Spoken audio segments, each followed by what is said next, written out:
As Kazim mentioned, my name is Labrina Loving.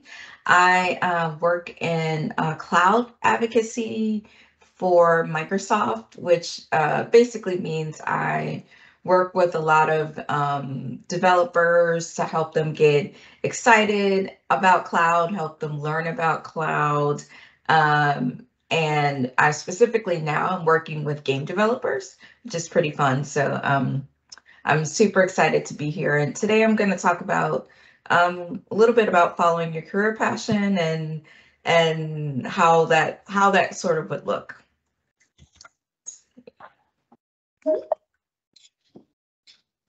Okay, so just a little bit about me. I live in the U.S. I'm living in Washington, D.C. I've been in and around tech for 18 years, so pretty long time. I'm currently doing, as I said, working at Microsoft, working with cloud. Been married for 2 years. I'm a dog mom, and I absolutely love teaching. So I'm super excited to be here. So I think there's sort of a standard way when people think and are giving career advice.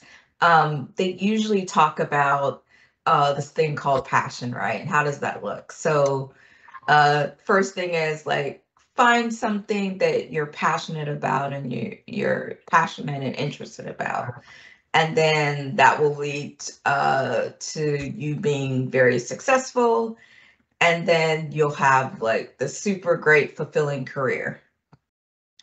And that's what when I was in school, that's what all my teachers told me, that's what all of my counselors told me. And so I thought, oh, that makes sense.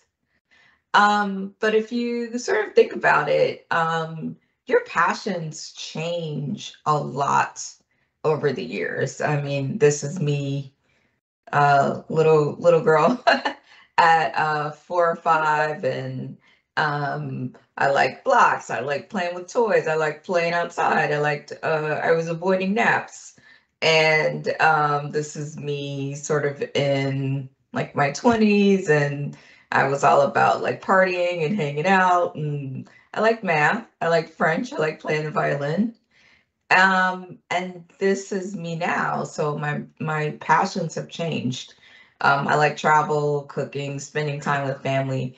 Instead of avoiding naps, I love naps and I like watching sports. So um, finding a job that would, or career that would really match all of those passions is difficult. Like I would love to find a job that lets me hang out all night, that be has a little bit of math, lets me travel, cook, and spend time with family and watch sports, but that career maybe doesn't necessarily exist. Um, so I want to maybe talk about what really matters. So yeah, in fact, it turns out when we talk about this, maybe following your passion, that's not necessarily totally correct. It turns out what matters more is your skills and your mindset, because if you because your passions, they change over time, and even if you were to find something, would it lead to a successful career? I don't know.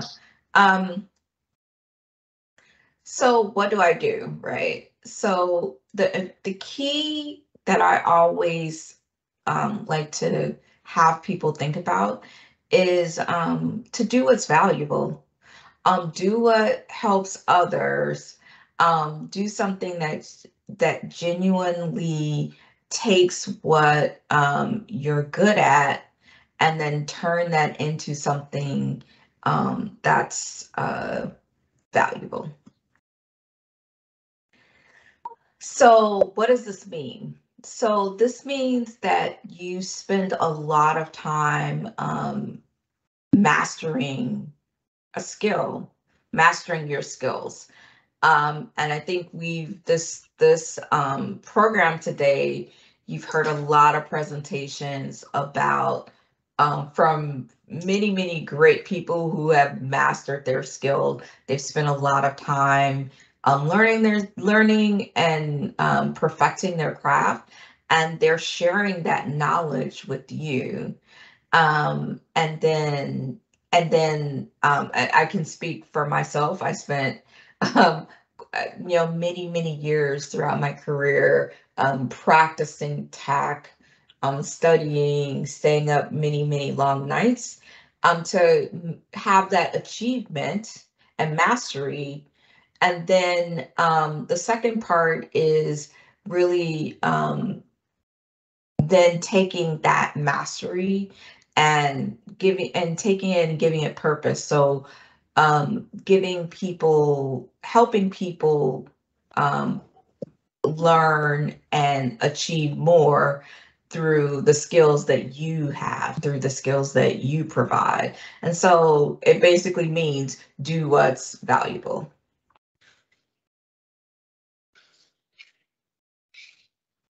So what that really means is really taking your skills and talking less about passion and more about purpose. So purpose is what gives you dimension. Purpose is what separates you from the pack, right? It's the thing that when I think about my career and my career trajectory, there's so many software developers. There's so many people in tech, and we need so many, many, many more. But how do you, and I challenge everyone, how do you think about not just being a software developer or IT support person or whatever your purpose is, like, or whatever your job is, how do you find the purpose that sort of separates you from the pack? And I think that's where the true sort of happiness and sorry about that, the true happiness and in your career actually comes, is really how you separate yourself from the pack and live and walk through your true purpose. So I think we've talked a lot. I think there was a speaker that talked Kazim talked about certifications and and I've at least found in my own experience that if you focus on helping others, then lots of people want you to succeed. Oops. So it's actually easier to be successful as an altruist compared to just being in it for yourself. Sorry about that. So it now turns out that... Sorry about that. That was weird. Anyway, so it turns out, I think we had I think Kazim talked a little bit about certifications. And one of the important things around certifications is that they're designed to first start you off with building a breadth of knowledge, and then later on going deeper and deeper and building depth. And so we call this a lot of times kind of this T-shaped model to differentiate yourself. So when I was first starting out in tech, I basically brought every single book about every single subject and learned a lot. I was gaining breadth. When you take really asks that. I beg 1 minute.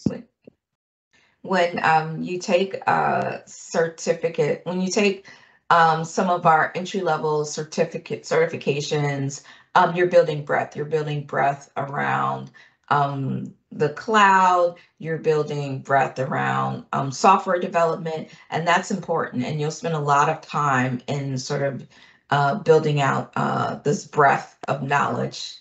And then later on, as you grow, you'll start building depth. So depth of expertise. And then you'll start figuring out, okay, what are the things that I have all this breadth of knowledge. I've learned a lot about a lot of different parts of technology. Now, what are the things that I really want to focus on that'll really distinguish myself from others? And so for me, I spent many years building a breadth of knowledge across a lot of different technologies. I learned a lot of different programming languages. I learned a lot of different technologies to support those programming languages. And now I've sort of narrowed in on, okay, I want to focus on cloud. I want to focus on helping doing application development on the cloud as opposed to other things like infrastructure or IT management, or being something maybe like a data scientist, or like the previous speaker doing something around reporting and analytics. I decided like I want to focus in on software development. Or software development and application development. And then even further, I want to focus on software development in the cloud to support games. Previously, I was doing that to support the government. So pretty big jump. But I think this is super important. I think a lot of times people want to ask so many questions about how do I go straight into building depth of expertise, but it's really more important. You're going to spend a lot of time building breadth and learning about a lot of different topics. And then you'll sort of through that, there'll be a little bit of self-discovery and you'll figure out the things that you like, the things that you're good at, that you gravitate towards, and then you start zeroing in on that depth of expertise. So this just kind of goes over a little bit more around depth versus breadth, and talks a little bit about like what are some of the characteristics of breadth and depth. So in breadth, you're reporting, you're learning new functions, you're curious, you're trying different things, you're figuring out your way, and you're taking very sort of ambiguous tasks and sort of breaking them down in complexity. You're in this sort of really highly quickly learning things all the time. And you're willing to just push the envelope. And then some of the characteristics when you start building depth is you might start moving into technical, becoming a technical expert, or start actually now thinking about lifting up and helping others. You become more widely recognized, not just within your company, but sort of like outside of your company. And regardless, you always love what you do. So we sort of talked about this a little bit before. So how does this look? So when you're starting out, you start sort of building technical breadth. You start learning across a lot of different subject areas. I would encourage, if you're really passionate about a lot of different, or if you're really interested in doing a lot of certifications, try to do a couple certifications, the entry level ones. So, or try to study for those and learn. And then through that sort of self-exploration, you'll figure out what your depth is. And then typically you'll take the breadth and the depth in these areas and maybe even focus in on a particular, how do you take those two things and help a particular industry. So I'm really excited about nonprofits and making sure nonprofits are successful. So I also take my technical depth and breadth or depth and apply that to helping nonprofits. I might take that as well and apply it to helping. Now I'm applying it to helping game developers. So in my new career, in my new role, I work with game developers who are learning to help them learn about cloud, to help them build their games on their on cloud. That if they have a really great idea for a game, I'm sort of helping them in that space. And so I just wanted to, oh, we still have like a little over 10 minutes left, but just wanted to share just a couple of things just by sort of pivoting and thinking about doing what's valuable, doing what is helpful to others. I think it's led me to really be happy. I mean, I think the part of my life today that I think is I'm most happy about, and where I'm most happy is where I'm helping others. So where I'm working with. So this is me where I worked with a museum called the Black Girls Museum. It's here in the US in Philadelphia. And we built this VR experience, virtual reality experience to bring the museum to everyone. So now if you have a VR headset, you can um, um, see the museum, and it's a really amazing museum. It's like being out. This was like after a teaching workshop where we were teaching a bunch of employees about cloud. This is actually me where I volunteer with another organization called Black Girls Code. So I think just in conclusion, it's really about spending those times, spending those hours learning and growing your skills, and then figuring out those particular things and figuring out how you can take those and make them successful for others, and help other people. So yeah, that was basically. I know we have a little bit of time left, so if anyone has any questions for me about anything, about maybe figuring, like helping decide some of the things that are important, that you're interested in. I know one of the things that I get all the time in terms of questions about uh, career and your purpose is, especially when it comes to tech, is about um, which technology, which cloud should I choose? And again, I think it's always important to just focus on learning the fundamentals, regardless of picking a specific technology. So if you're like, I really want to learn, I'm really interested about cloud, I think going either Azure, AWS, or GCP or Google, it doesn't really matter. It's more important, like, for you to focus on that aspect. So anyway, if there's questions, I think we have time for questions. Okay.